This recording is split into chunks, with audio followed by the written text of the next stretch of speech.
everyone. I hope everyone's doing well during this time, and it's a blessing for me to be asked to give today the teaching for this book and this lesson. I'd like to thank Alex as one of the coordinators, and also Santosh Sachin, who's our director for the Diocese, whom I serve also with Achen here in Houston.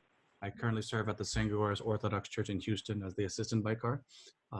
So it's a blessing to be given this opportunity. I'd like to thank all of you for joining and participating on this evening. It looks like we have about 31 people participating today, which I'm very blessed.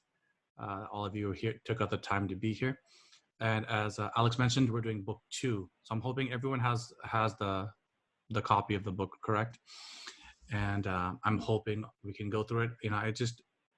As I was preparing for today for the first unit and going through the lessons, this is a book that was put together or written by Reverend Father Dr. V.C. Samuel. V.C. Samuel Achen is a very well-known Achen of our church. When you look at the history of our church, especially within the recent history of our church, V.C. Samuel Achen is a very big figure. He was known as a great theologian, a great historian, and also someone who was a leading teacher within the Malankar Church. Especially as I was in seminary, one of my focuses that what I was interested always, even going in before seminary and also going into studying in seminary, was church history. And so when I had to write my paper, I wanted to do a paper on our Malankar Church history. And one of the books that I used a lot, but also to understand our church's position about Christology, was a book written by V.C. Samuel Achen, which is Chalcedon Revisited, which if any of you want to know more about how our church is different from the Catholics and the Byzantine churches, Byzantine Orthodox churches, or the Eastern Orthodox churches, Achen has a great book, a resource in that book, going through a very in-depth look into the history and the theology that surrounds how our church teaches Christology. And then also he has this book that he wrote for the Divyabodhanam. And so it's a great resource. But as I was looking at it, especially I'm looking through the English because I can't read the Malayalam. I feel like it's ordered very, if you look at the foreword and the introduction, Achen said this is just a kind of a basic overview of all the different things we look at of the history of our Malankar Church. So it goes very quickly, I feel like, when you look at the lessons, and it kind of jumps back and forth, especially in this first unit, which I'm hoping that we can try to complete today if we can. But I believe we go from 4:30 to about 6 o'clock.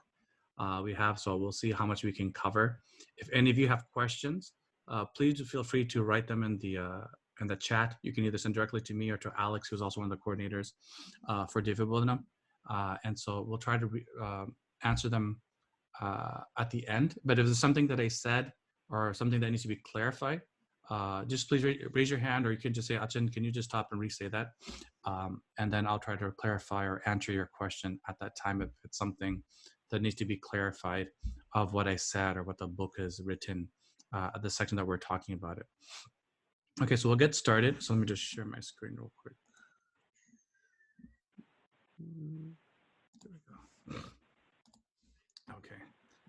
So just so this is our book 2, right? With the V.C. Samuel Achen's book.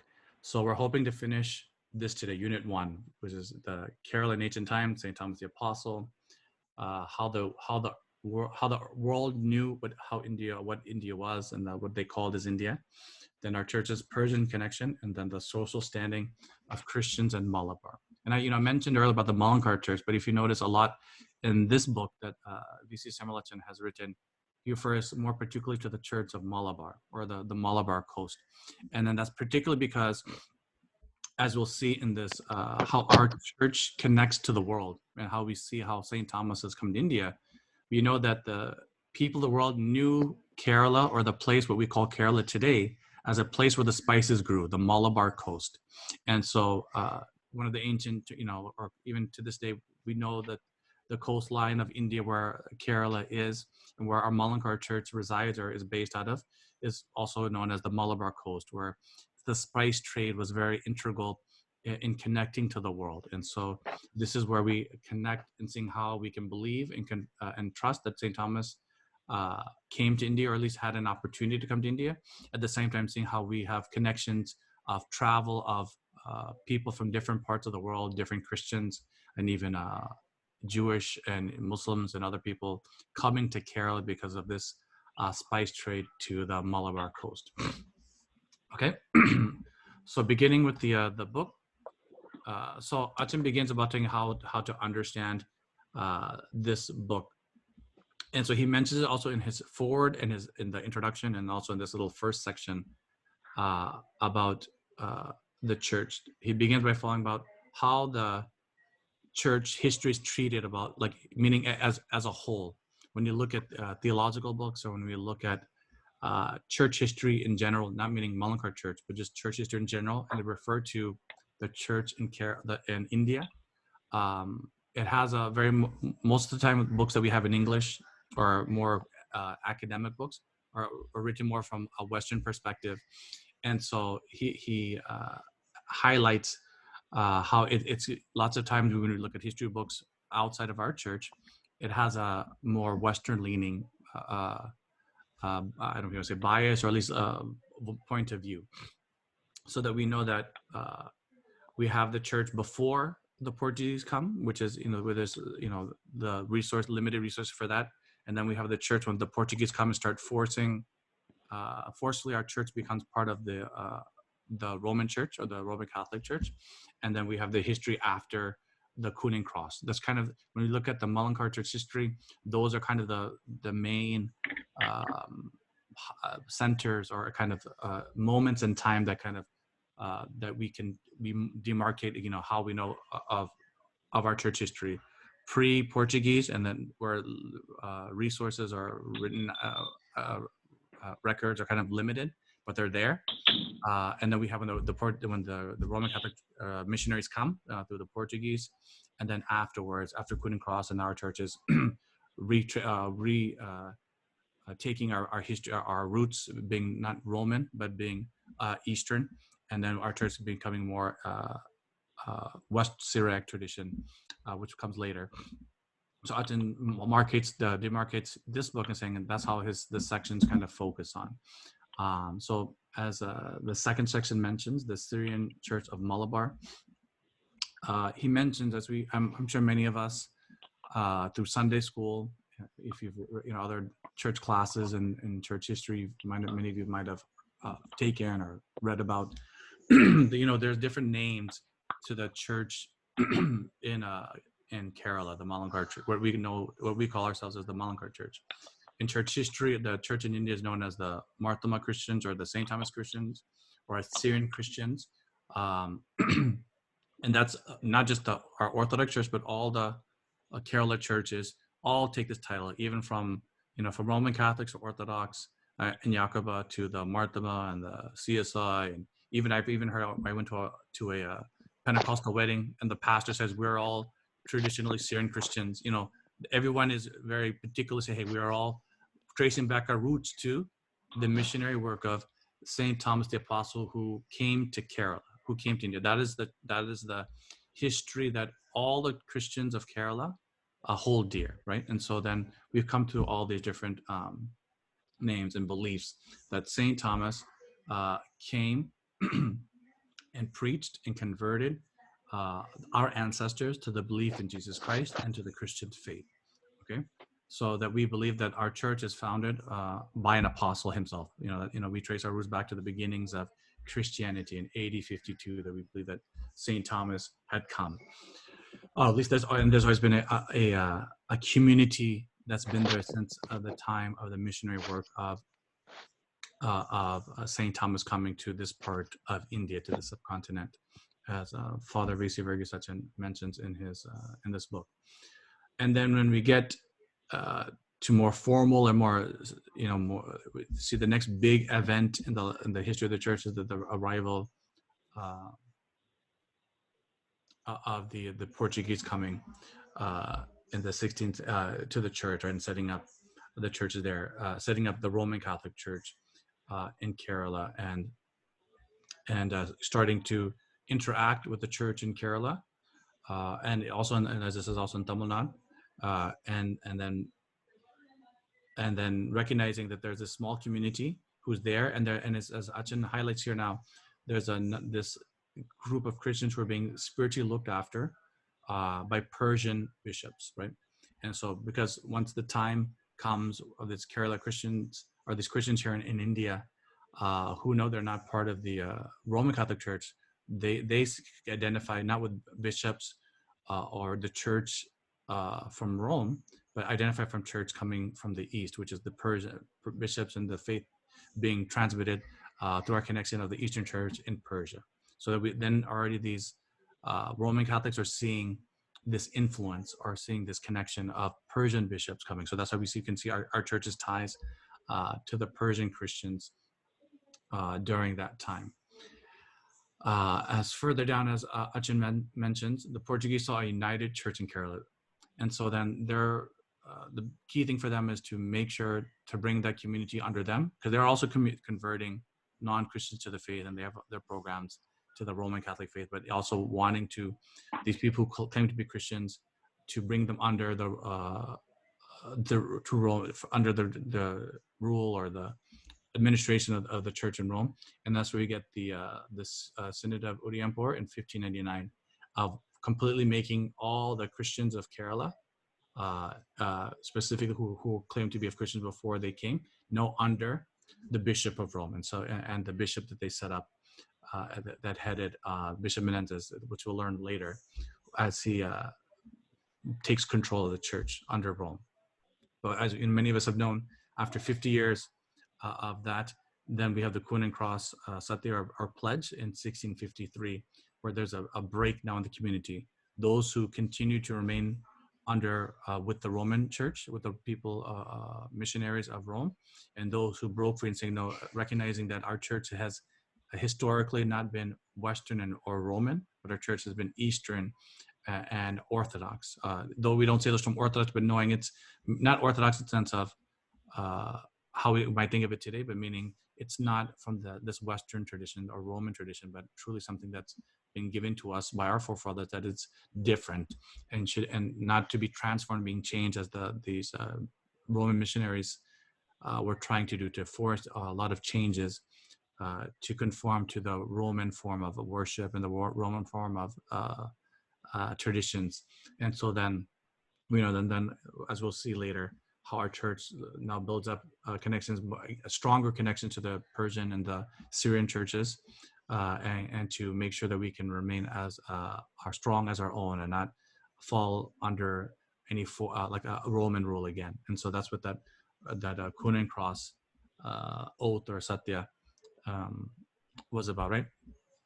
And then so the last paragraph mentions how during that time after the Kun and Cross Satya or oath, the church in Kerala sends a letter to all the Eastern churches asking to help us to not be under this Roman rule.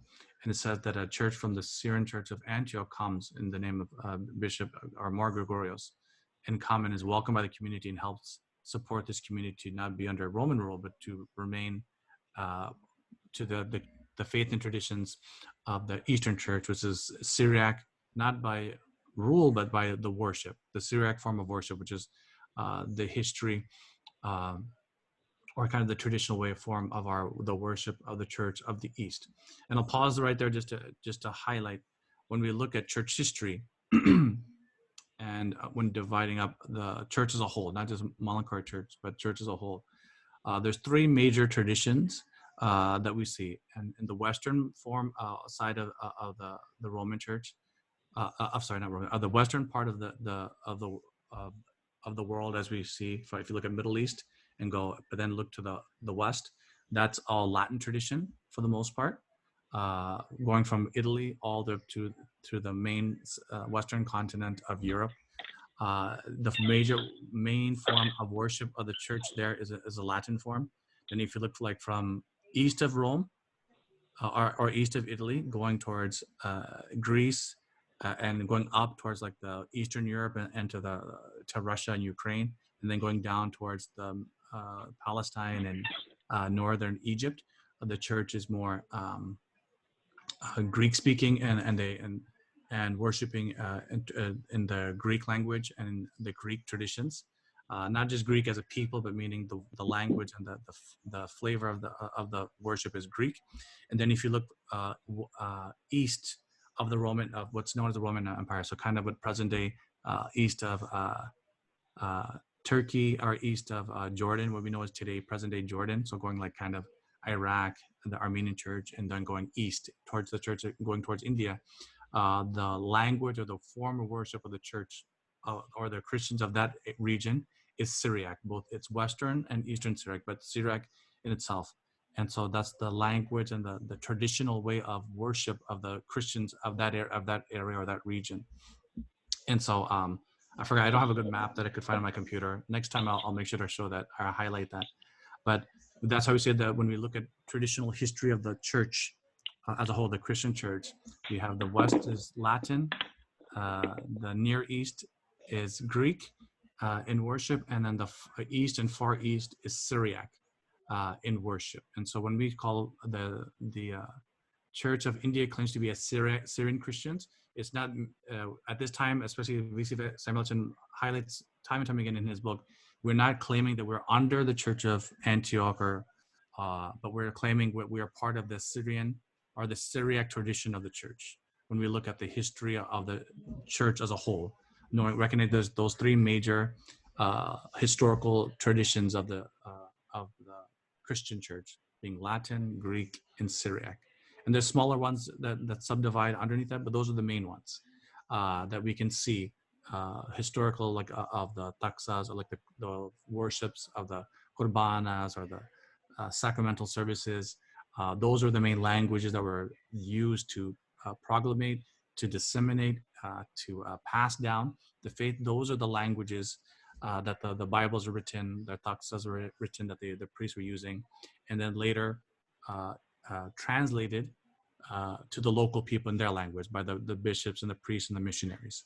But the main form of language that they're receiving the faith of the apostles, it's being transmitted mainly in those three languages when we look at church history. Okay, and so then that's why when our church, as Achen is highlighting just quickly about our Malankar church up to this time of the Kuning Cross oath, when our church writes this letter to the Eastern churches, and we would accept and receive this bishop from the Syrian Church of Antioch, we warmly and graciously receive them because we see them as a sister, as a brother, or coming from a sister church, a church that we recognize as sharing a common heritage and sharing a common liturgical worship within the Syriac language.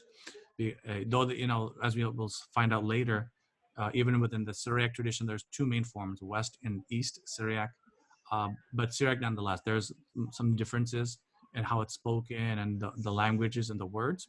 Just kind of like in Kerala, there's the way some people use certain words in Kasaragod or Trishur from Kottayam, different from the people places in Trivandrum or South places. There's different variations even in the Malayalam.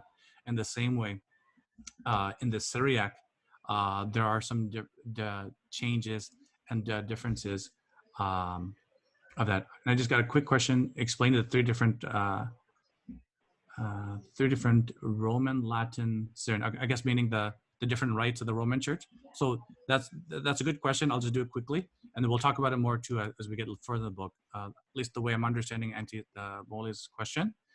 If you know, like in the Catholic Church, as we're talking about them coming to Kerala, the ways of how they try to convert and keep these Kerala Christians under the Roman Church is now to kind of placate or appease the people to remain under the Roman Church. Because after this Portuguese come, they were very keen on making sure that thinking that the Christians of Kerala were not fully Christian because they didn't know who the Roman Pope was. We didn't have all the same councils and the traditions as the Rome had up until that 15th and 16th century.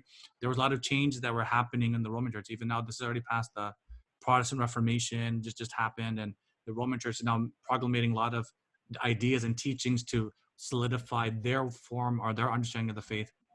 Our church in Kerala had no sense of those things.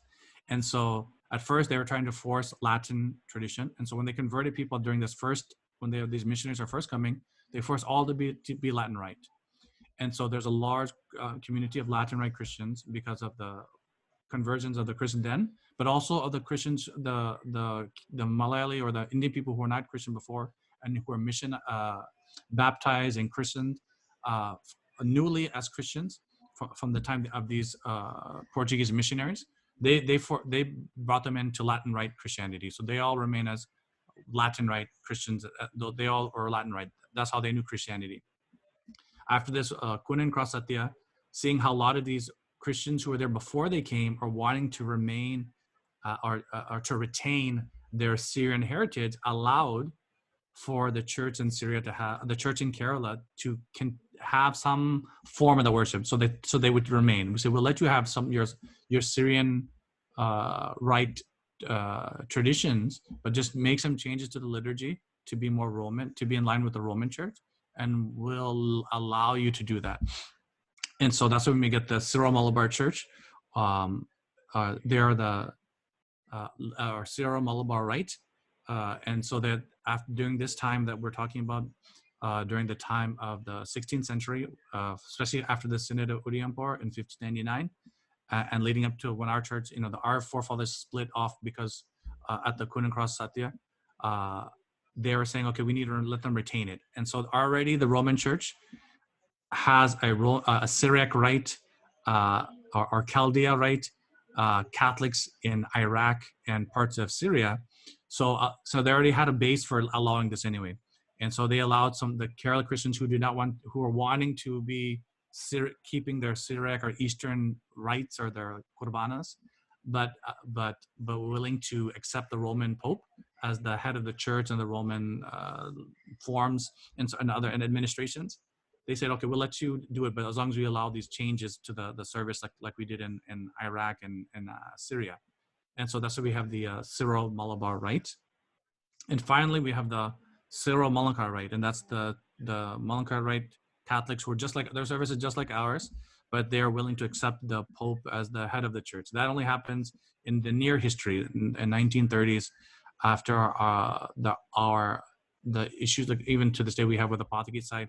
But during the time of Vatashottaramin in the 1920s and 30s, there was a group of our Malankar Orthodox Christians who were dissatisfied, and there was one Thirumanni who was wanting to try to find unity amongst our group and the divisional group, and went to Rome to look to mediate. But the Roman Church, their way of mediating, saying, "Come under us, and then you'll all be unified," and that Thirumanni accepted that, but allowed them. He asked that we keep this West Syriac tradition under the Qurbanas, but we'll accept the Pope. And that was acceptable to the Roman Church at that time in the 1920s and 30s. And then we get the beginnings of the Syro-Malankar Rite. And so those are the three main rites of the Catholic Church in Kerala. And that's only in Kerala. Outside of Kerala, my understanding, it's only Roman Rite, the Latin Rite, and all other parts of Kerala. All other parts of India, except for Malayalam people who are immigrating to other places. But all other missionary works of the Roman Church outside of Kerala or outside of Malayali people is all Latin Rite. There's no different rites outside of that. Only in Kerala you find this three rites, Latin, Syro-Malabar, which is East Syriac, and Syro-Malankara, which is West Syriac rites of the Catholic Church. Okay, hopefully that answers your question, Molanti. And so I'm going to continue on from there. So you see in this next section, where it says missionaries from the West, as we already were mentioning, the Portuguese missionaries were converting many people, both the already traditional St. Thomas Christians and also the non-Christians to the faith. And they had a lot of resources and power to do it. And they were converting a lot of people and building a lot of churches. And like I said, mainly under the Latin Rite, especially if they were not already, from our St. Thomas Syriac Christian community, all those converted Indian people or Malayali people were under the Latin Rite of the Catholic Church. Okay, moving on to section 4, with connections with Antioch. And so, V.C. Samuel Achen goes kind of quickly in this section of how our church connects.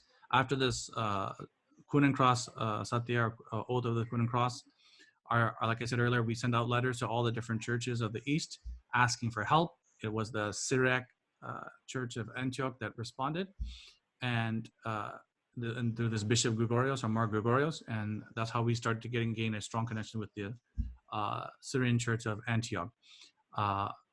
Achen mentions this one book, The Indian Church of St. Thomas the Apostle by E.M. Philip, and he highlights that there's a teaching, or there's an understanding of the history of our church, saying that our church has always been under the Church of Antioch, and that's more like, as you know, and like you look today, that's the position of the Portuguese or the Jacobite Church in Kerala. That our church has, the Church of Malankara or on the Malabar Coast, has always had a connection with the Church of Antioch, and they base it on these Arabic canons of Nicaea, and as Achen writes, there are different historical figures throughout the church, including this Gregorius Bar Ebra, who was a 13th century Syrian church father and a church historian of the Syriac church, who also uses its Arabic canons of Nicaea. And it mentions that the churches of the East, and it starts mentioning some places, are under the Patriarchate of Antioch. And he highlights this Arabic canons, meaning the rulings from the Nicene Council, the first Council of Nicaea, the first Great Council of 325, when the Emperor Constantine in the Roman Empire called the church to proclamate the true faith of the Christian church, because there was a division amongst how they understood who Jesus Christ was, because of this priest Arius teaching a heresy in Egypt, that Jesus Christ was not equal to the Father. And so there was canons made teaching of what is the true faith, and making decisions about now that how the administration of the church should be. And so the traditional, what's considered the true teachings, or the minutes and the decisions of that meeting, are in Greek, because at the time the Roman Empire, the main the legal language, you want to say, or the main language that's the laws and everything written in, is in Greek. Just kind of like how in India it's Hindi, English, I believe, in Hindi.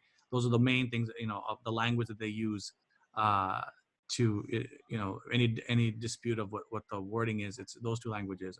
At least I know in a church case in Kerala, English is the main language they use like our church constitution written in English is the language we use to say that that's the final word. Those are the decisions being written. So in the same way, the Greek written canons is considered the official one. But throughout history, not everyone spoke Greek, especially the Christians outside of the Roman Empire spoke other languages, And so there are these called the Arabic canons. The canons are written in the Arabic language of the people of this, in present day Saudi Arabia, Iraq, Iran, those places. That was a language spoken, because already after this is after the Muslim rule, and Arabic is now a major language of that region. There was canons passed down in Arabic, but there's some differences. And so these differences give more importance to the Church of Antioch. And so that's what they'll say, our church was always connected. And so as V.C. Samlachan writes in this section, there's people who say that that's the official way, how we can show our church's connection has always been under the Church of Antioch when you use the Arabic canons. But as Samlachan's understanding, when you look at the history of the church, these Arabic canons, though they've been used by different church fathers throughout the centuries, cannot be seen as the official ones that's seen as universal to the whole church. Because even in Kerala, we didn't know any of these things going on in the Roman Empire. And there's limited interactions with the Persian and the Syrian bishops that are coming intermittently throughout the history of our church. He's saying it's a reach to say that this has always been understood as what we believed, because it only comes a lot later that there's these Arabic canons and proving this the suspicion that the Church of Antioch has always had administrative rule within the church in India, or Malankar and Malabar Coast. So he puts his position as, even when you look at this Mar Gregorius Bar Ebra, he doesn't even though he writes and uses the Arabic canons, none of his writings ever mention it goes as far to the east of as reaching to India. And so or at least to Kerala, nothing particular like that. So then he highlights that, but that's something we have to be mindful of, because when you start looking at the different histories of the Church of Malankara, that is out there, especially the book that Achen highlights in this section. And then finally, at the end of this lesson 1, Achen just mentioned how this book should be used. His main thing is to be mindful that this is just a very, this is used for Divyabodhanam, and then he's going quickly through the history of our church, and so but hopefully written in an academic way. And so it's his recommendation that we if you to get a full grasp of everything that's happening, he understands that it's difficult to get it on the first read, and so we might need to read it multiple times, which I know I have to when I was learning this history, because it can get confusing, it can get difficult, and so we have to look to these sources and check them, how reliable they are, especially now in today's society. We always hear this fake news, and we have to be careful what we see on Facebook or the internet, because anyone can write anything. And that was always even true back in the olden days. A lot of people wrote a lot of different things, and there's a lot of history putting in different names on them. It doesn't necessarily mean they were always accepted or always true. And so the church is positioned, and which we believe that the church, when we look at church history, the church is one of the main responsibilities of the church, be it Malankara, Syria, Rome, Greece, wherever, Russia. We're responsible to make sure that we understand as a community what's been passed down by Jesus Christ to the apostles, what is true and what is not true. And it is the church that decides what should be inside and what should be outside. Not by any individuals who decide that, but as a church, through these councils, through the faith that has been lived, through the sacraments, and through the prayer life of the church, and ultimately through the wisdom and guidance of the Holy Spirit. That's how our church is so particular when we talk about being Orthodox. It's not to be a term to say we're better or we have something greater than you, but it's saying that we're maintaining what has been passed down and faithfully passing down the faith that is, so that it continues on, knowing that through history there'll be a lot of things that'll come and challenge what we do or what we say or what we believe, and it is the church's responsibility to make sure, saying, yes, this is true, or say, no, that is not true. Though we know that people can put names, saying there's an Acts of Thomas, or there's a Gospel of St. Peter, or Gospel of Judas, or Gospel of Mary Magdalene. In the modern history, you see a lot of things about like that. The church knew about them at the time, so we can recognize that those are all sensational things, people trying to lead the faithful away from the true faith. They have a negative position to try to change the faith. They're looking to make it in their own image and not in what has been passed down as the true church, in the image of Christ. So our church is very particular to make sure that we have a responsibility to maintain that faith. Okay, I'm going to move on to the next section, which is the Kerala in ancient time, which I'm not too strong on. I'm sure many of you, especially who grew up in Kerala and have had history in Kerala, would know better. But some of this, I've learned, and some of it even I knew when I was looking at this section that Achen had written. But it just highlights the churches, the people of Kerala during the time that we believe the church was being started through the missionary works of St. Thomas and growing. And so as Achen mentions, he talks about where Kerala is on the western coast of India, on the subcontinent. As we all know how big it is, and where the geography of Kerala, and being we're kind of isolated. Kerala has a particular geography that keeps us, we're part of India, but at the same time separate from what's going on from the rest of India, because of as Achen mentions, the western Nats, the mountain range that separates us and the state of Kerala and kind of Tamil Nadu and the other states above us, and then going down to the coast, and we're isolated. So we have this different worldview of being in what it is of India, because we're not influenced so much by what's going on in north of us, or the east of us as much, but we're influenced because of the spice trade.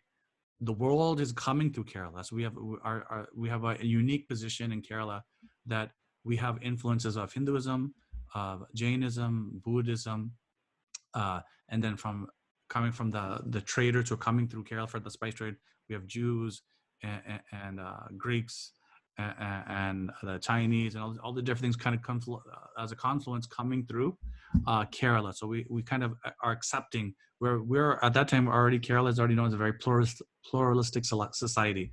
The native people are kind of have animism, or worshiping all the different things of the around the world, for the crops and for the mountains and the rocks, or the deities that are protecting them. There's that, and then but there's also, and so that's why in India's, for the most part, Kerala has a stronger connection with Hinduism, because that kind of cultivates that, or kind of can transform that into more formal worship. But then Buddhism and Jainism is still also, and Sikhism is kind of there, having some root in Kerala, but not so strong.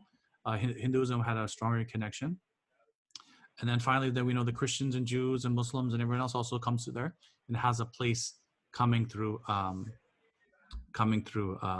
Kerala, because of our unique position in the spice trade in the world. That we have all this connection, right? And so, as we know, that Kerala is not known as Kerala at the time.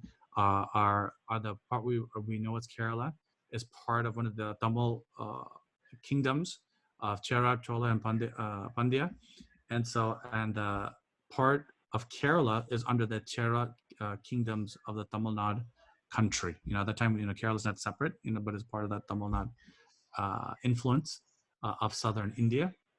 And what we consider, for the most part, what we consider as Kerala is under that Chera kingdom, as Achen writes, and he mentioned some of the kings during the time. Going more specifically to Kerala, in this section 3, we had to mention the different 5 divisions of Kerala, but Wayanad, Kuttanad, Kundanad, Puranad, and Kakanad, and mentioning all those regions. The key thing to be mindful of, as Achen highlights, the societal ways or setup of Kerala. He says the Chera country was patriarchal tradition, meaning the men held all the power. Not meaning patriarchal, like meaning Portuguese and Orthodox. Patriarchal tradition meaning the men had all the power, right? And so, especially when you look at the kings and their sons, right? The succession of ruling of that kingdom is coming from the males. And so, and it's very strong. And then we have, because of the influence of Hinduism, we have caste system have a strong influence in the people of Kerala, or the people of this region. And so that's part of our society and our worldview at the time of our ancestors. At the same time, he mentions that the Chera kings were very much looking to keep peacefulness in their lands, in their country, and so they were always in terms of religion, they were always tolerant of all the different practices. They never forced everyone to be what they were. They didn't force people to be Hindus or Buddhist or Jain or whatever was the main thing. They allowed for people to worship as they wanted. They allowed everyone to do as they needed, as they wanted. Kind of like we think of today, people have freedom of religion. Even back in this ancient times and this early first centuries before Christ and even after Christ, the Chera kings or the rulers of what is current day Kerala were allowing people to worship as they needed, right? And so we see that that's the fertileness of the people to be willing to accept Christianity. As Achen mentions this, it's saying how a random merchant from Jerusalem can come to Kerala and convert people, because the people there are very open to hearing other people. So when Achen mentioned this, we should be mindful that as he's writing this, it shows how the people of Kerala, or that what's known as current day Kerala during that time, they're open to hearing different perspectives of faith and religion and worship. And so it shows a willingness to hear out and see what they are. Not to say everyone's going to be tolerant, and there might not be issues. Like we know that when we look at the life of St. Thomas, he was martyred. There can be issues, but it shows that there is an openness to hearing the different viewpoints and going from there. And so that's the key thing that we get from this section of the lesson. Here in the section 4, Achen is the book is setting the foundation of how we can accept that someone like Saint Thomas, he had come to India because of the spice trade, and it says he even highlights even in the Holy Bible in the Old Testament, being in 1 Kings 10:22 and 2 Chronicles 9:21, mentioning how King Solomon is getting um, items of gold, ivory, and peacocks. It doesn't say where it's coming from. It's coming from the east, and he's saying those are traditional things that are coming from India, and particularly Kerala, through the spice trade. And saying even during those times, in the times of the King Solomon, we already see connections of Kerala people, the people of the Indian Malabar coast, are having an influence in biblical times, and even in the Bible, and it shows that it's an easy way for us to accept, or makes it easier for us to accept, that St. Thomas could come to the Craigennor, as we say in English, Craigennor coast, which at that time was known as Mauritius at that time, and so. It's believable that St. Thomas would have came through Kerala. And so Achen is is laying that foundation for us to be mindful that the people of Kerala were really integrated in the world, what's going happening in the world because of this spice trade. At the same time, this last paragraph in this section of this in this unit of this lesson, he mentions how the people of Kerala were at the time considered kind of pretty well off, very good, like how we would think like upper middle class, because they're engaged in farming and textiles and making, and through the trade that's happening so much through this Kerala region. The people were well off because of the economics. We're not struggling to live. So the people were. That's how that also shows why they were so able to accept different peoples and listen to different philosophies or religions, because they had because of their economic status was better, which means their education or their understanding of the worldview would also be higher. And so this section is just reminding us that, and laying the foundation why we believe that St. Thomas came, and how our ancestors were converted, because by the grace of God, our peoples were because of all the spice trade and the history of the leadership and the rule of the kings there, being very open-minded, that our people of India, in particular in the Kerala region, would be able to receive that message, be able to be converted, and be able to maintain a church. That's the main parts of this lesson 2 of this first part of the book, saying that we had all the conditions are right, are good for this to happen. Okay. Next we have is lesson 3, learning about St. Thomas the Apostle of India. And before I keep going further, like I said, if you have any questions, you can feel free to put them in the chat, or if I need to correct anything, please do let me know. I know it's already about 5:18, and so we have a little bit more to go, and I'm hoping we can finish off this first unit. We're hoping to do this book. Each class would be each unit. The next part is St. Thomas the Apostle of India, which is kind of nice because we know that this weekend we celebrate them in our church, the Kerala Church, Malankar Church, the feast of St. Thomas's martyrdom tomorrow, so particularly the 21st. But we know that he gets speared on the 18th and dies, we believe traditionally, on the 21st in Mylapore in Tamil Nadu.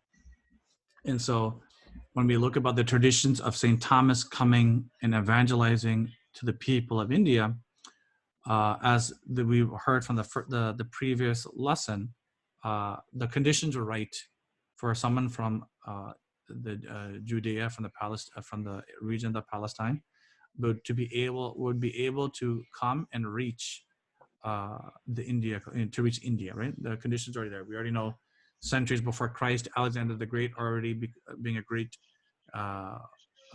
ruler and expanding his empire of the Greek peoples, reached all the way to present day India, to the western parts of India, through Afghanistan and that Punjab region. So already the Roman Empire people have a little bit connection to India already. And so then through the spice trade coming through the Arabian and the Gulf Coast,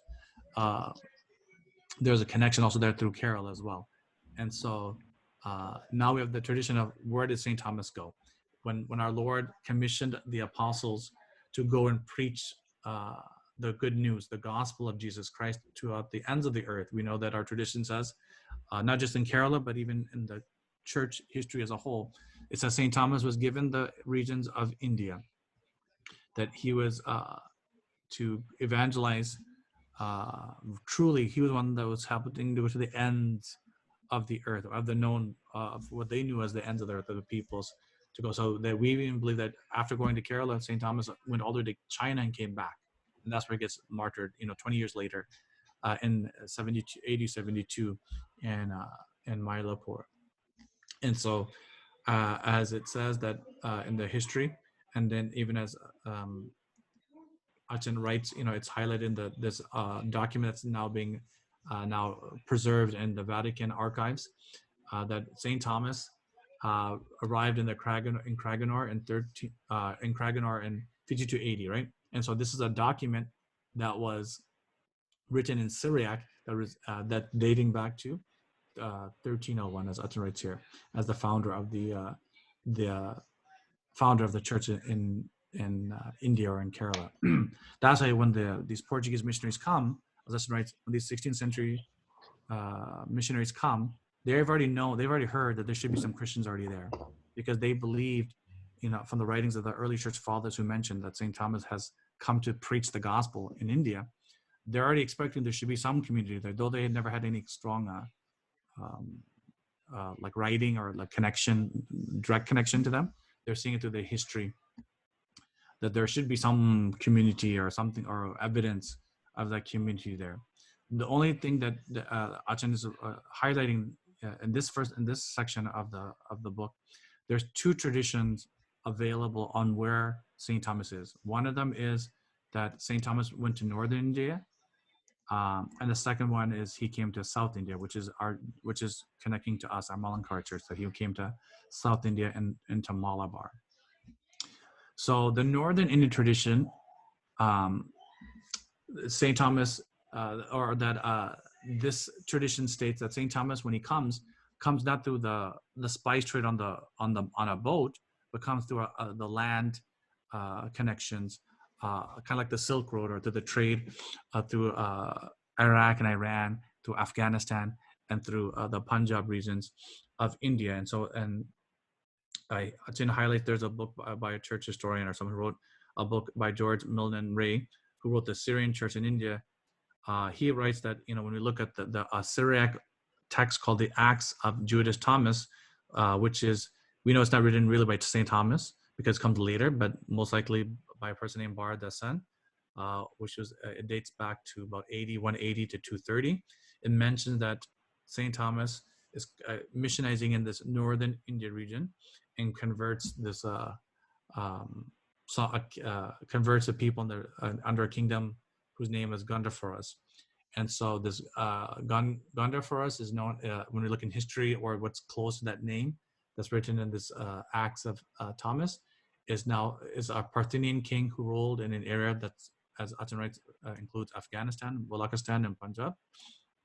And so that's where this people who say that St. Thomas didn't come to Kerala or the Malabar coast but came to northern India, they're getting it from this book, the Acts of Thomas. It's saying that the king that he converted, which is even in our church's oral tradition, that he converted a king.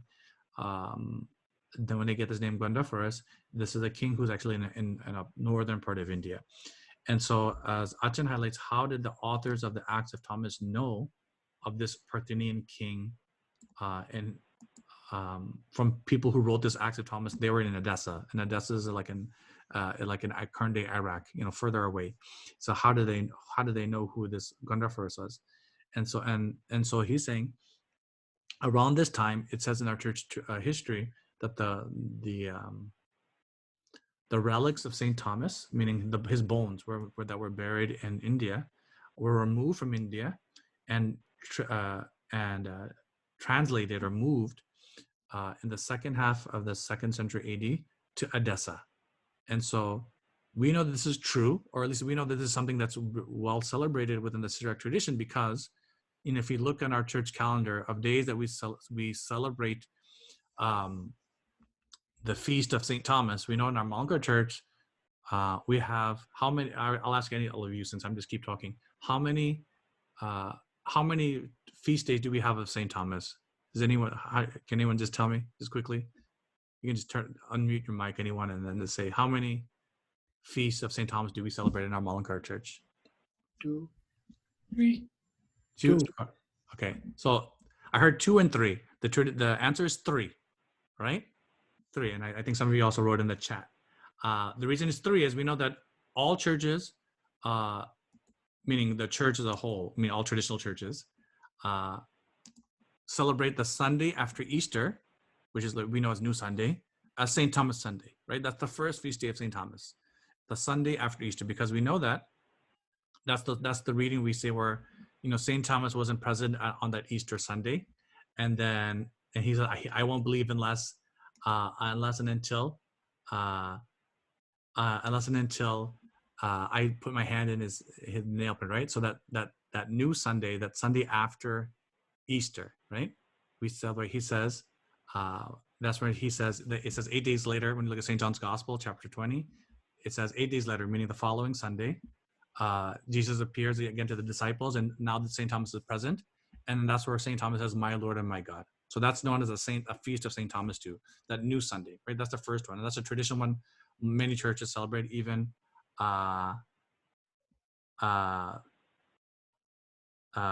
they celebrate as a St. Thomas. That's why some of our churches in the States, I think even in India, when we celebrate, if they're a St. Thomas church, they might use that first Sunday after Easter as their Paternal. The second one is the one that most of us know as July 3rd, and which I'll get back to. And the third one is which is happening tomorrow, December 21st, which when our church in Mullingar Church recognizes the martyrdom of St. Thomas, that he was speared on December 18th and died on December 21st. And so, and like most saints of the church, we celebrate their Paternal or their feast day on their martyrdom or the day they died. And so our church celebrates that on December 21st. And so because of that, because some other churches like the Catholic Church and even the Greek Church, the Eastern Orthodox churches have a different date for his martyrdom, and in the Coptic Church too. But our church celebrates it on December 21st. And so that's the third one. But going back to the second one, July 3rd, we celebrated as many of you have been writing, is the transfer of the relics of St. Thomas out from India to Odessa. And so that's the main one most of our churches celebrate as Paternal. Even I grew up at St. Thomas in Houston. I always knew Paternal is in July, right? We always celebrate that whatever date close to July 3rd is the Paternal St. Thomas, not knowing what it means other than our church celebrates July 3rd. And then when you start learning the history, some people say, hey, that might not be the greatest day to celebrate because that's when we lose the bones of St. Thomas from India, right? So that's not something for us to celebrate. So why is it on the calendar? But for the Syriac churches, especially, as a whole, the Church of Odessa was a major church in the Syriac world. And so they celebrate July 3rd as the day they received the bones of an apostle of Jesus Christ. And so that's a big Paternal, right? For them, they received the bones of an apostle in their church. So that's why it's a big feast day in the Syrian church. And us, especially after this Kun and Cross Satya, and our church starts to be getting more connections with the Syriac Church of Antioch, which the Church of Odessa was more closely connected. That's on our church calendar. So July 3rd is a big major feast day. And so because that's when his bones are been transferred to this church in Odessa. But one thing that we can be we as a Mullingar Church can take pride in when we celebrate, or we can find a reason to celebrate July 3rd as a Paternal of our church. It reminds us, it highlights and it confirms our faith that St. Thomas truly did come. Because if St. Thomas was not buried in India and his bones had to be transferred from India to Odessa, then there would be then some people say, why do you even believe St. Thomas came? There's no strong historical evidence like in other places where there's strong written documents and all these other things that are happening. For whatever reason in India, and I think even V.C. Samlachan wrote earlier, I remember reading, for whatever reason, that before the Portuguese came, the people of India were never big on keeping big historical records. or if they did, because of all the rain and all the stuff, nothing got preserved for much longer than maybe 100 years, 200 years. Nothing is, we don't have things that go date back all the way thousands of years, except for very small few things, like pottery and things. But written documents we don't have, I feel like, except for very few things, maybe that are surviving. And so this July 3rd feast day celebrates that we believe that St. Thomas was buried in India because he evangelized in India. And so that's what we celebrate, even though our church is, one way can be thinking we're losing his bones, but it also confirms that he was there, right? It's a confirmation of the church's belief that he was truly there. And so one of the reasons that it doesn't mention here, but one of the reasons it says they transferred his bones, the name of St. Thomas, his name is Didymos also, right? It says that in the Bible, which means the twin. So there's two traditions. There's one main one, and there's one different one I've heard why he's called the twin. The main one I've heard is St. Thomas is known to have had a twin brother. And so they say that when they transferred his bone, it was to be buried next to his brother, who was also an evangelist, and for them to be buried together. Another tradition I've heard, which I've heard an Achen tell me, is because he looked like Jesus, and so that's what they call him, the twin. He was like the twin of Jesus. He looked so close to Jesus, they called him that. But that's very rare that I've seen that written. But the main reason we've heard that St. Thomas is known as the twin is because he had a twin brother. And so some writings say the reason his bones were transferred is to be buried near his twin brother at that time. And so that's just an aside of what we believe, that why this feast, this Acts of Thomas, these people in Edessa are now writing about where he went. And so this, when we look earlier, when Achen writes about this Acts of Thomas being written in for the 2nd century, both between 180 and 230, he writes that this is the time when there's a Gnostic heresy. These people who are Christians, but claim to be Christians, but teaching something against or outside of the history of the church, saying or traditions outside of the church. They're trying to proclaim that there's a secret knowledge, as Achen writes here in the footnotes, to obtain heaven, and they're very much believing that there's a dichotomy of faith. There's the good and the bad, always at clash. There's the bad is pretty much always materialistic. The good is always the spiritual, and they highlight that a lot, and that's considered a heresy of the church. And so this Acts of Thomas is written within that Gnostic framework, and so that's why our church doesn't truly accept it as a historical, or sorry, not as an acceptable book. It's historical, but not as something acceptable to the faith of the faith. Other than it highlights some parts of the legend or the history of St. Thomas being in India, but being mainly that it's not acceptable as a full document to be fully trusted because it's leaning Gnostic, and they're wanting to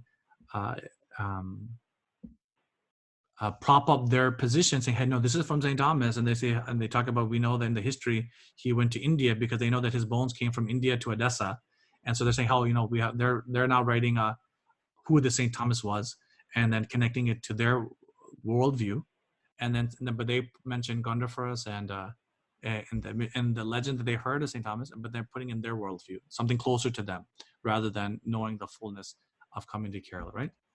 And so that's how Achen kind of puts it there. And then one thing someone mentioned in the chat, I forgot, another reason why they call St. Thomas the twin, because they believe his fingers were fused together. His twin fingers were fused together. Thank you for that. That's another reason they say that his name was called as the twin.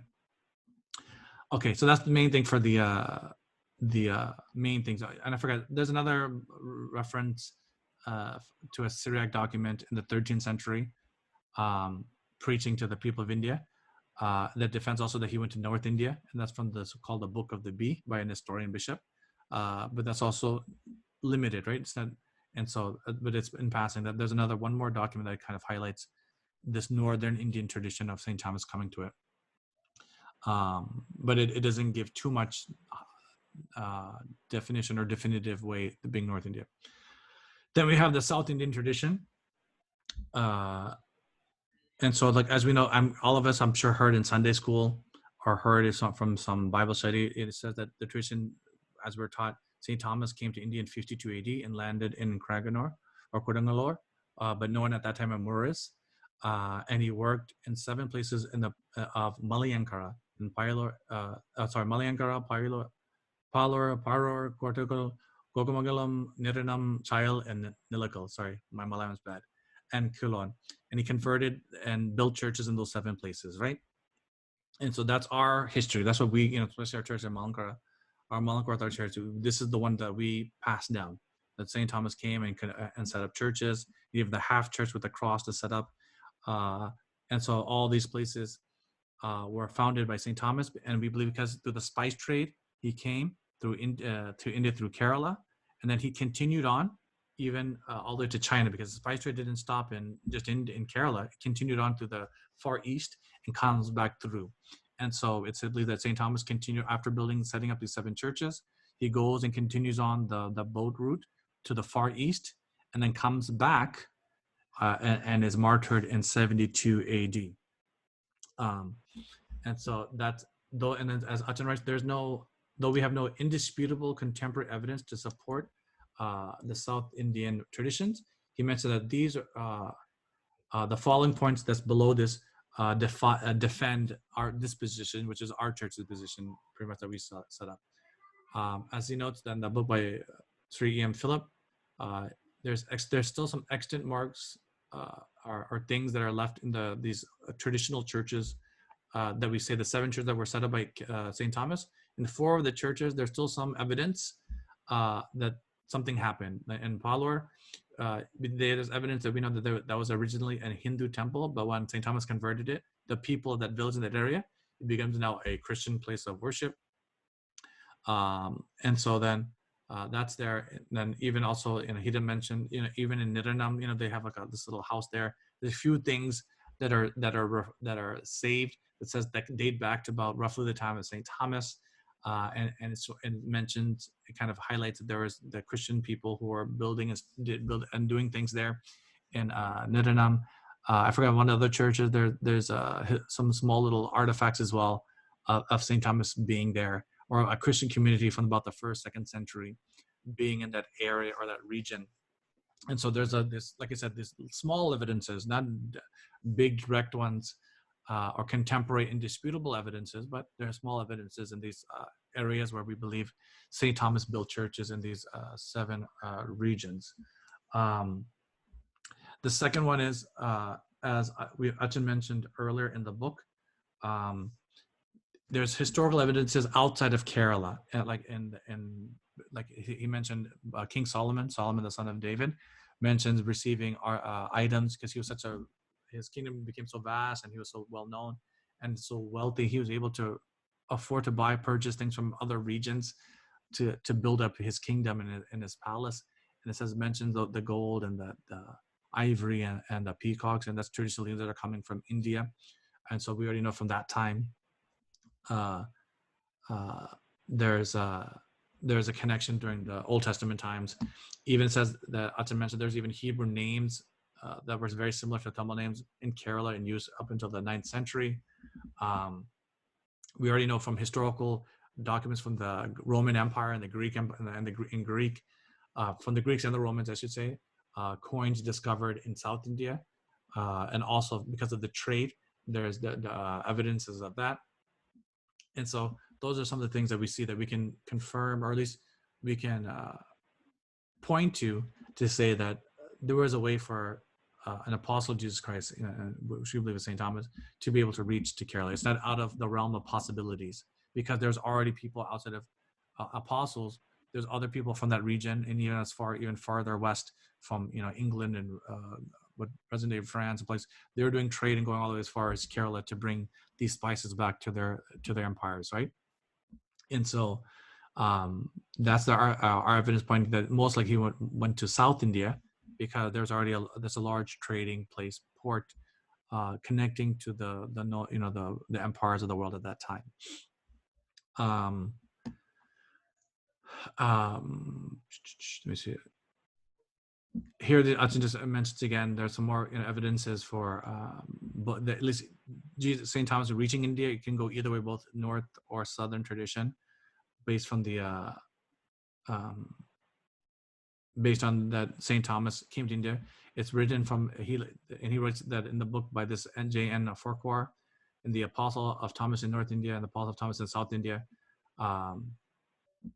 There's a like a memra or a poem from Saint Ephrem the Syrian, or Saint Ephrem that we sing a lot of the songs in our church tradition. There's a bowoso, not bowoso, sorry, like kind of like a bowoso that's written, talking about when Saint Thomas comes, right? And we actually, on the Paranals of Saint Thomas, we use some of these stanzas talking about how Saint Thomas comes to the land of India, and scares the devil away, and then when he goes there. So then there's references that Saint Ephrem, who's now in the 4th century, living during the 300s, he writes this poem about how Saint Thomas goes to India. So already by the 3rd and 4th century, Christians outside of India are already attributing Saint Thomas to India. They're already writing songs about it because they're hearing about when they're learning about the lives of the saints and especially the apostles. They're already being taught by that time, this 3rd and 4th century, when the Christianity is now beginning to grow, because now it becomes an official language, official religion within the Roman Empire, and it's spreading very vastly, especially in the West, in that empire. They're wanting to get more information about these apostles and what they did, and they're already hearing, oh, St. Thomas, and when the apostles go to different places, St. Thomas goes to India, right? And so already it showed that it already highlights, when people say, oh, how do you know that St. Thomas came to India? We say that the early Christians themselves had already believed that. It's not something made up by us or trying to change because the Romans came and we're trying to take, we don't want to be under Roman rule and we're having to make up some story. But truly, there's already teachings and from the historical record that there's a belief within the church as a whole that not just in Kerala, that St. Thomas had come to India. But as Achen mentioned, in this section, what part of India, these people don't know. And so then there's this northern tradition, southern tradition. Our church being in part of the South India, believe it's, he came to our area. There's a possibility he came to both. It can't discount that he may also went to North India. But because of the spice trade, it gives more evidence can point that St. Thomas, or it points more that we have a stronger case that St. Thomas has come to India, right? This next section, lesson 4, is regarding to the confusion of what is India, right? And that's why there's this, people don't know if it's northern or southern India, because when we look at these historical records, which I'm not going to try to take too much time, all of you can kind of read. When you look at the historical record of this 1st, 2nd, 3rd, 4th, from the 1st century AD to about the 10th century AD, when they're writing about India and mentioning about the church, there's Christians in India, they're not too clear what they mean what's India, because the people who are writing this have never been to India. They just know that in the map there's people who are traveling to these areas, but they don't know what that means, right? And so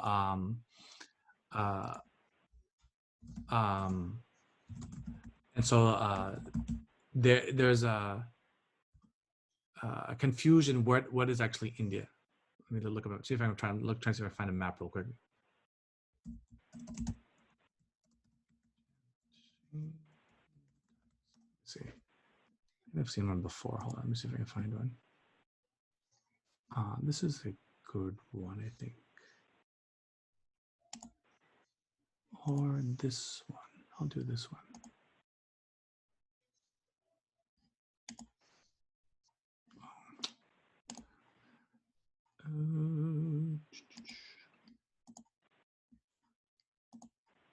Okay, let me see if I can share my screen here. Hold on.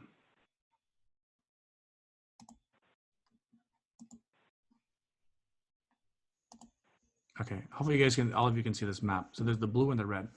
So for this northern and southern tradition, they're already from in the Middle East. We can see the spice trade going from around through Ethiopia, going down this Gulf of Aden, going through near the Ethiopia and Somalia, and then going through the Arabian coast down to Kerala, right, for the spice trade, but also can go to North India, both sides, right, and also over the land route going to North India and going to China. This is known as the Silk Road. This, right, that's how they to China, into the Middle East and to Europe, and the spice trade coming through to India and Kerala, Bombay, then Kerala, and then going down to the Far East and the southern parts. going this direction. And so it is. So we can see that it's plausible that St. Thomas has come to these places. But when writers of Christians who are in this Middle East and in Europe, here in Rome, in the Roman Church and the Eastern Orthodox Church and the Coptic and the Church in Jerusalem here, they say India, they just know anything around this area.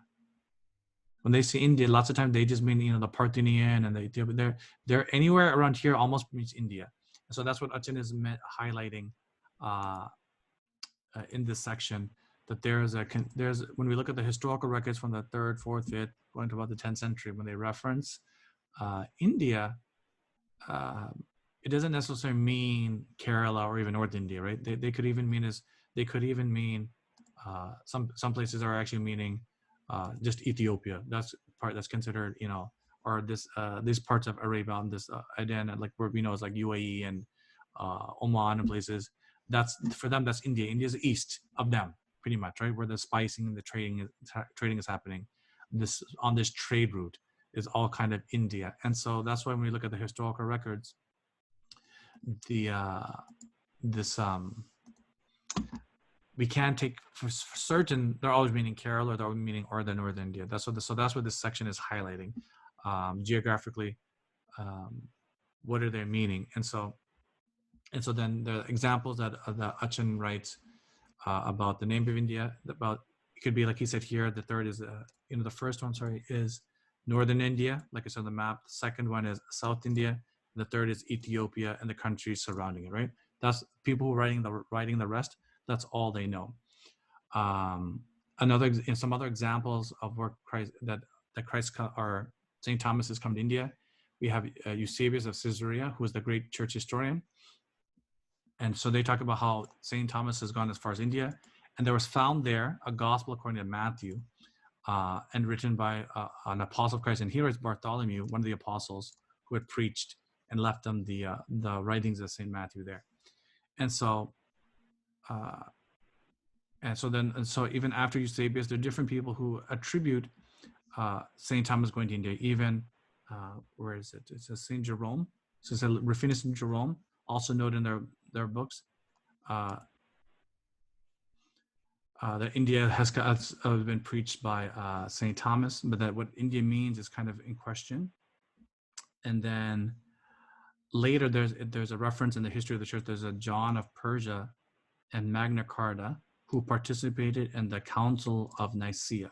So the John of Persia is a kind of it's not, though he's referenced, no one really knows who he was, but he has this title in this Arabic canons of Nicaea and other kind of writings that talk about the Council of Nicaea, mentions the John of Persia of Magna India, or the Great India. And he participated. So a lot of time we'll refer to that saying we had someone who representing India even at the very first ecumenical councils. But as Achen writes in this book, what John of Persia and Magna Carta of the Great India, we're not really sure what India means. It's being used very vaguely, because when we look at the map during this time, when people write that someone is representing India, for people living here, like I said, any parts along this route, pretty much here, they would refer as the Great India, because it's that spice trade, right? And so he's a Persian, so then even here in Persia, so is he here and he helps represent India, or is this because he's from this area that they're saying also India because he's a bishop from this Persian Arabic area? It's not very clear. There's not a strong historical evidence of who this John was, other than this passing reference being written in the council minutes that this John, a Persian and the Magna India, was there present for that. There's another reference of during this time of Christians from India. There's a Theophilus of the Indian in some of the writings, and this is written by Arian historian Philaurus. It mentions that there is a priest from India who was given the Christian name Theophilus, right? And so, it says his name as being the Indian, but then also at this time, what they think of as India, we don't know. But it references Christians coming from India, or the regions that they consider as part of India. And later, there's another example from this Gregory of Tours. And then the most interesting one I always find is this last one. This King Alfred, who was a king in England, right? There's a king, and from this in the 9th century, so 883. So we look at this map, England is not even barely, this is England here, this very top corner. A king from England in 883 is writing that let me get it, go back to the notes. Sorry. A king in England is writing that he in the year of 883, a piece of the cross by King Alfred is conveyed to Rome and to St. Thomas and to St. Bartholomew in India, right? And so he's saying from India, right? And he mentions, he's writing about giving something, and it's being offered to Rome and to the peoples of the Christians of St. Thomas of India. But then, as Achen writes, most likely he doesn't know what India is. Most likely this is coming from when he says Abyssinia, or Abyssinia means Ethiopia or Arabia. We're thinking he doesn't know necessarily Kerala, but in other books by historians, they say King Alfred probably does think Kerala, because even by this time, the people of England, when they're trying to do trade, spices were just like gold. For someone to have a spice to season their food and to preserve their food, be it the peppers and the other spices that we have, that's having to come, they're not growing it here in Europe or in England. It's coming from, these Northern Africa, Arabia, and it's particularly from India. People know it. That's the best spices. And so being a king and getting the best, some historians say he probably does think Kerala or the Malabar coast, because he knows that's what he's heard, though he's never been there. That's where these spices are coming from, these precious spices. And so that's what they believe. When they say St. Thomas went to India, they believe it because they know there was already the spice trade from that time. And so that's that when we're trying to reference what is India. And finally, for this section, the last two sections, our Persian church connection and he says the reference of the name India to the Persian church has a tradition, because, like I said earlier, I've already been mentioning, when people of the West are referring to India, it includes Persia, Arabia, and what we know as present-day India, the western coast at least. And so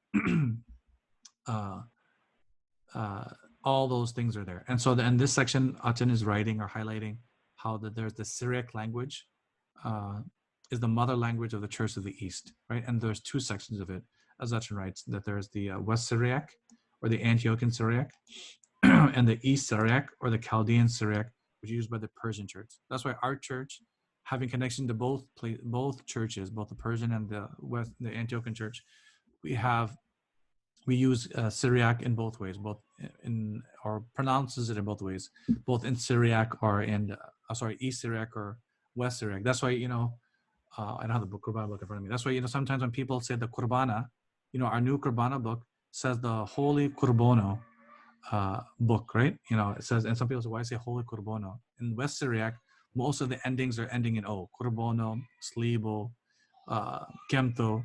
That's how the West Syriac, and that's the tradition we use. It ends in O. That's why even when you see the patriarch and the people in the Church of Syria, they end the words in O, these certain words.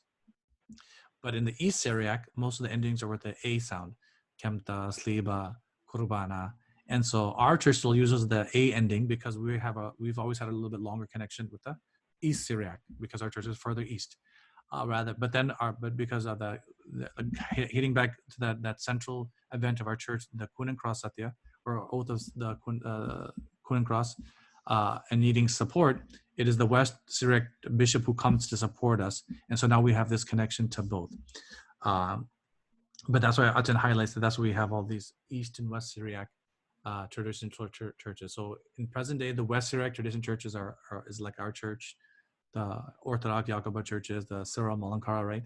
And the churches that still use predominantly, specifically only the East Syriac, right, is the Syro Malabar church today, and the church of the East, which is based in Thrissur, the Chaldea Pali. That's sometimes we say the Chaldea church, based in Thrissur. They're based on that, but that shows how our church has a connection to the Persian church, because the Persian church always uses the East Syriac, and the Persian church also has a strong connection of saying Saint Thomas was an apostle who also preached to their people. That the East Syriac church, the Chaldea Pali, they say that the founder of the church is Saint Thomas as well, because when Saint Thomas is traveling to Kerala, before he gets there, he's not just waiting on a boat the whole time and only preaching when he gets to Kerala or to North India. He's also, when he's on his way, there's many stops. When he gets to these places, he's preaching and setting up churches there. And that's on the history of church, that St. Thomas is on his way on the route of traveling from Palestine and going and preaching the gospel. He's preaching to the peoples in these places as well. Not just a straight direct route to India, but continuing and preaching the gospel in the places that he is that he is going and missionizing to. And so that's why the Persian church also has a strong belief or connection to St. Thomas the Apostle, right? And that's what Achen highlights in his book. And then finally, the last section of this unit, Achen just goes back and highlights about this John of Persia and the Magna India. And he just writes, it says, though he participated or may not have participated in the Council of Nicaea, he's referenced in a lot of the historical writings about the Council of Nicaea here and there. Some people argue that shows that we had a representation from India at the First Ecumenical Council. Some people doubt that he was really there, or if he was there, he wasn't there because he was called to be present. He heard about the minutes, the Emperor of Rome is asking for the bishops to come, but he might have already been traveling that way and just happened to be there as an observer. And so it's not clear who he was and who he really was truly representing. Because as Achen mentions, like here in this paragraph, it's not likely that the Emperor of Rome, Emperor Constantine would have been able to write a letter to Christians outside of his empire, because just outside of his empire, which if you look at the map again, the Roman Empire is from Spain and these parts of Europe and going to about here, right? That where Palestine is. From Arabia is kind of unknown, but the Persian Empire is another big one. It includes a lot of places here. And so they're at odds, they're neighboring country empires, and they're at odds with you. They're not friendly. They have issues with each other. So now that the emperors become Christian, or Christianity is in the major player, the Persian Empire is not wanting to wouldn't allow this Roman Empire's people to send letters to Christians in his empire, or where his influence is, because they'll think they're spies. They're trying to they're at war with each other. So as Achen writes in that section, it's highly unlikely that this John of Persia and Magna Carta was coming because he got called, because most likely a letter like that would never have reached him. And most likely what happened is that he was already traveling through that, wanting to go to the Holy Land maybe or something. And then hearing about this council was just kind of present there, or mentioned there in this in these minutes or these writings in reference to the writings regarding the Council of Nicaea, the first great council, ecumenical council. And so the key thing is, as Achen is highlighting, or this section is highlighting, is whatever the evidence, both pro or con, or how good it is, how reliable it is, it just kind of mentions that the church was there. There was always some kind of understanding that there's something in India, right? And so it mentioned that though most likely this John of Persia wasn't actually representing us, meaning the people truly of India, we know that there is some form of understanding of something there. So, but the key thing that I should mention, this last section is saying, is people might use it to say that our church is under this Antiochian Pali, or Antiochian church, or the Roman, had some strong connection from the beginning to the churches within the Roman Empire. He mentions that this last part is very highly unlikely, because like I said earlier, because of the Roman and Persian empires at odds with each other and war with each other, no letter would come through. And most likely it was difficult for him to get a personal invitation to come. And mentioning that how the Persian church only adopted the minutes or the teachings of the first ecumenical council only in 410 AD, so almost 80 years later, or I say 85 years later. And so if the John of Persia was truly representing the Church of India and the Persia, he should have went back to Persia and then told them, hey, there's the minute. This is what the church was dealing with at that time, of preaching, of teaching who Jesus Christ was as the truly the Son of God and equal to the Father. That should have been accepted so much sooner if he went back. If he was invited to be participating, then go back to the Church of Persia, which they are claiming he's a member of the synod of. It probably wouldn't have taken 85 years, after he died, for them to show in their minutes of their church that it's been truly accepted. And so that's why Achen says it's highly unlikely that this John of Persia was really either there or really present representing Persia or in India, like it kind of says. And it's probably just more of a reference because maybe he came from the East, and then that's this kind of how he was known. Okay. That kind of highlights, that ends, it's at 6 o'clock now, so that kind of, I got to lesson 4 of this first unit, right? And so right now I just want to leave time for questions because I know I don't want to go too much longer. So any specific questions regarding what we've gone through? Because right now, like I said, today was to go through unit 1. And so we got up to about this lesson 4, getting into, and then to lesson 5. And so hopefully we can continue on that section next time. But I want to take some questions now before we have to wrap up for today.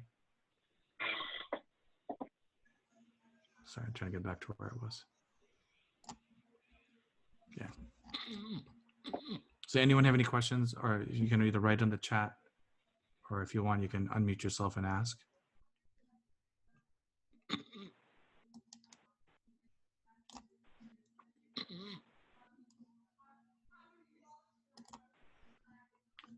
I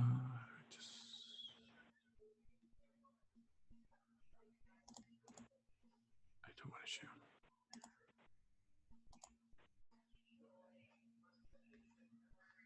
If not, we can close for today. Yeah, I think there is no questions that I can see on the chat also. Okay. Another session when I close AM. Okay. Okay, and just before I pray, just say, if anyone has any other questions, feel free to either reach out, I'm sure, to Alex or the Divyabodhanam, or you can send me a message. And if there's something else you want me to kind of highlight or talk about, I'm hoping all of you can kind of go through the read through the book, so you don't spend time going so much specific through the book. If you have any questions regarding it, let me know, and then I'll try to hone it in if there's some things that you really want to know more specifically about as we're reading this book, and try to read the next section too if you have the time and are able, and so that we can have some discussion as well. Because I hate that I feel like I'm just talking at you the whole time, because I'm sure all of you can read yourselves and kind of to see it for yourself. But it's good to have discussion, especially if there's any specific or particular you want to know or to kind of highlight more. Please let me know, and then I can try to make sure to do that for the next.